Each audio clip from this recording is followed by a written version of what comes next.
ایک صاحب کافی عرصے بعد اپنے گاؤں پہنچے۔ راستے میں ہی انہیں اپنا نوکر مل گیا۔ نوکر سے انہوں نے اپنے گھر کے حالات پوچھے تو نوکر بولا، باقی سب تو خیریت ہے، بس آپ کا کتا مر گیا ہے۔ وہ صاحب بولے، میرا کتا مر گیا ہے مگر کیسے؟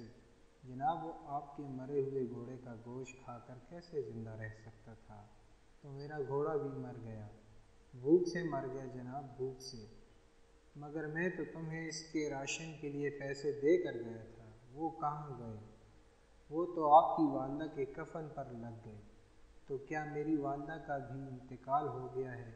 جی ہاں، وہ 2 ماہ کے پوتے کا غم کیسے برداشت کرتی؟ ہائے اللہ!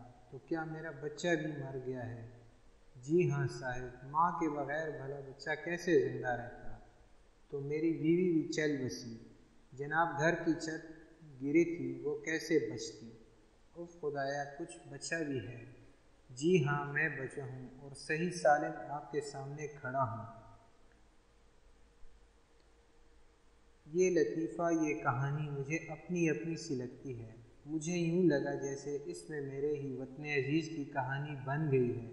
میں نے نوکر کی جگہ گزشتہ کچھ حکمرانوں کے نام ڈال کر اس کہانی کو دوبارہ پڑھا تو مجھے یہ کہانی حقیقت لگنے لگی۔ ملک ڈوبتا رہا، کرپشن ہوتی رہی، بے روزگاری بڑھتی رہی، بھوک سے لوگ مرتے رہے، ڈالر اونچی اڑان بھرتا رہا، سسٹم مفلوج ہوتا رہا، ایک ایک کر کے تمام ادارے ناکارہ ہوتے گئے، لیکن نہ ہی ان حکمرانوں کی شان و شوکت میں کچھ کمی آئی اور نہ ہی ان کے کاروبار متاثر ہوئے۔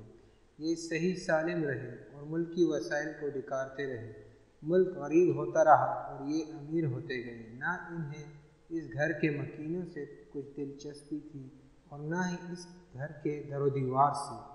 اگر کسی چیز سے دلچسپی تھی تو وہ تھے صرف ان کے ذاتی مفادات، جو بڑی عمدگی سے یہ حاصل کرتے رہے۔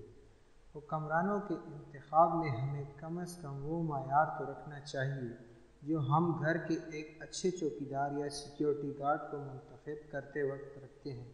مثلاً ایک اچھا چوکیدار اس سے سمجھا جاتا ہے جو دیانتدار ہو، ہر وقت چوکنا رہتا ہو، اگر آپ کی جان کو کچھ خطرہ ہو تو وہ اپنی جان ہتھیلی پر رکھ کر آپ کی حفاظت کرنا جانتا ہو، آپ کے مال کی ٹھیک سے نگرانی کرتا ہو، آپ کی اجازت کے بغیر آپ کے گھر کی کوئی چیز استعمال نہ کرتا ہو، آپ کے وسائل کو ضائع ہونے سے بچاتا ہو، جیسے کہ اضافی لائٹس بجھا دیتا ہو، اگر پانی کا نل کھلا ہے تو اسے بند کر دیتا ہو، گھر کی کوئی چیز اگر خراب ہو جائے تو بروقت اس کی نشاندہی کرتا ہو۔ یہ کم سے کم معیار ہے جو ہم ایک چوکیدار کو منتخب کرتے وقت اپناتے ہیں۔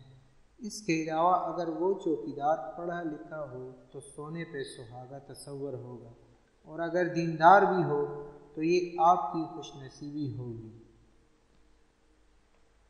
کالونی کا محافظ چننا ہو تو معیار کچھ اور بڑھ جاتا ہے، اسی طرح شہر کے محافظ کے لیے شرائط کچھ اور کڑی ہو جاتی ہیں۔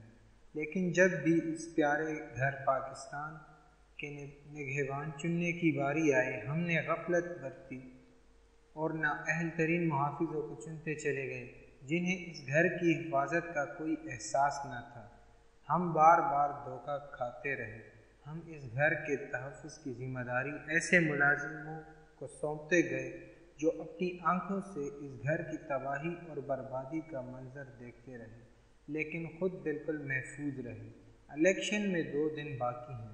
اس بار اپنے قیمتی ووٹ کی امانت کسی ایسے نگہبان کو سونپ دیجیے جسے اس پیارے گھر پاکستان کی حفاظت کا احساس ہو، جو اس ذمہ داری کو نبھانے کی اہلیت رکھتا ہو، جس کی وفاداریاں مفادات کے ساتھ نہیں بلکہ گھر کے ساتھ ہوں، جو اس گھر کی دیواروں اور چھتوں کو مضبوط رکھنے کے جتن کر سکے، جو کرپٹ نہ ہو، جو دیانتدار ہو، جو ملک و قوم کے لیے مخلص ہو، جو انصاف پسند ہو، جو عالمی معاملات پر گہری نظر رکھتا ہو، جو اپنے وطن کے لیے دنیا کے سامنے ڈٹ جانے کا حوصلہ رکھتا ہو، جو اداروں کو درست کرنے کی بات کرتا ہو، جو کشمیر کے موقف پر دو ٹوک رویہ رکھتا ہو، جو ایک تعلیمی نظام کی بات کرتا ہو، اور جو غربت اور جہالت کے اندھیروں کو مٹانا چاہتا ہے۔ عمران خان کی تمام تر خامیوں کے باوجود ان میں یہ تمام خوبیاں نظر آتی ہیں جو ان کو باقی رہنماؤں سے ممتاز کرتی ہیں۔ اگر کسی رہنما میں یہ سب خوبیاں موجود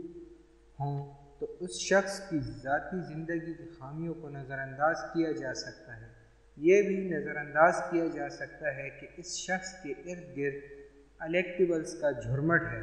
وہ نان الیکٹیبلز کو ٹکٹ دے کر بھی قوم کا رد عمل دیکھ چکے ہیں، لیکن اقتدار میں آتے ہی خان صاحب کو بھی وہی کرنا چاہیے جو مہاتیر محمد نے کیا تھا۔ مہاتیر محمد کے ارد گرد بھی کرپٹ وزراء کا جھرمٹ تھا۔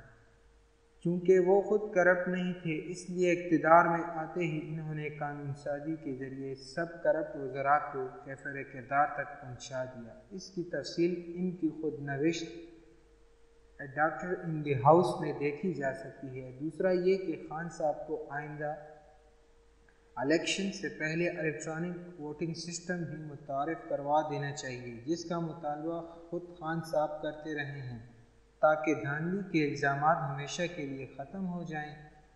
تیسرا اہم کام یہ کہ قومی اور صوبائی اسمبلی کے امیدواروں کے حوالے سے سخت قانون سازی ہونی چاہیے، تاکہ صرف وہ لوگ سامنے آئیں جو خدمت کا جذبہ رکھتے ہوں، باقی جو صرف اقتدار کا مزہ چکھنا چاہتے ہوں وہ دور ہی رہیں۔ یہ سب کچھ تب ممکن ہو سکے گا جب آپ اپنا محافظ بدلیں گے۔ ایک بار گھر کا محافظ بدل کر تو دیکھیے، آپ ہی کے ایک ووٹ سے فرق پڑے گا۔ یاد رکھیے، یہ دراصل آپ کا ہی ایک ووٹ ہے جو میر کارواں کے انتخاب کا فیصلہ کرتا ہے۔ اس مرتبہ اگر ہم درست فیصلہ کرنے میں کامیاب ہو گئے تو ہمارا یہی گھر شاندار بن جائے گا، ایک ایسا پاکستان جہاں نہ کرپشن ہوگی، نہ بدامنی، جہاں لوگوں کی جان محفوظ ہوگی، جہاں لوگوں کا مال محفوظ ہوگا، جہاں قانون کی حکمرانی ہوگی، جہاں تعلیم عام ہوگی، اور ہمارا یہ وطن عزیز ایک اسلامی فلاحی ریاست کا نقشہ پیش کرے گا۔ لیکن اگر خدا نخواستہ اس بار بھی ہم نے محافظ کے انتخاب میں وہی غلطی دہرائی جو برسوں سے دہراتے چلے آ رہے ہیں، تو پھر ہمارے پاس اس گھر کی تباہی پر رونے اور واویلا کرنے کے سوا کوئی چارہ نہیں رہے گا۔